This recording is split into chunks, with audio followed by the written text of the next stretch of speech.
I'm James Illman, HSJ's technology correspondent. This week, a year on from when Health Secretary Jeremy Hunt outlined his ambition for a paperless NHS by 2018, we have published the findings from our first ever annual technology survey. This short video will examine some of the headline findings from our survey, which was completed by 419 healthcare and healthcare IT professionals from across the NHS and private sector. The 2018 ambition has long been viewed as overly optimistic, and this is borne out in our survey, with just 29% of respondents viewing the target as realistic. But the Secretary of State's target has, at the very least, concentrated minds on paving the way for the NHS to benefit from the clinical and efficiency gains offered by improved technology.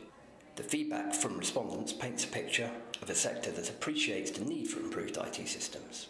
Some 88% say the paperless target is a great ambition, but the sector is stymied by a fragmented system, lack of leadership and skills. A lack of joined-up working between different parts of the health and social care system is cited as the biggest single reason why the sector would fail to achieve the Health Secretary's ambition. But the message to the NHS leadership community, that's board-level managers and senior clinicians, about the need for cultural change is unequivocal.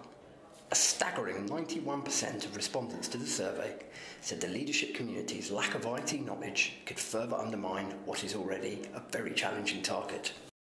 It is not only those at board level that lack the required expertise, our survey suggests.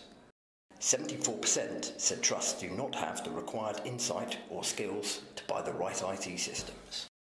Respondents also cited a lack of IT procurement expertise, board-level lack of understanding of the different IT systems, lack of capacity in IT departments, and lack of choice of systems as problems facing trusts.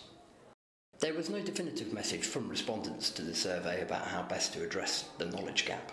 Nearly half of respondents said mandating extra training for leaders or appointing a Chief Clinical Information Officer would be the best action to take. Only 35% said ordering trusts to put their Chief Information Officer on the board was the right approach.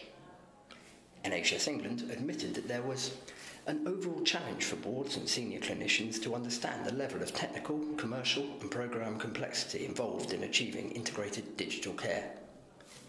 The organisation is currently developing a package of support for trusts, which includes offering sponsorship to senior informatics professionals to join the NHS Leadership Academy's NI-Bevan Executive Development Programme. The move is a welcome first step, but our research suggests a radical change in culture across NHS organisations is required if the NHS is to make serious inroads into the 2018 ambition.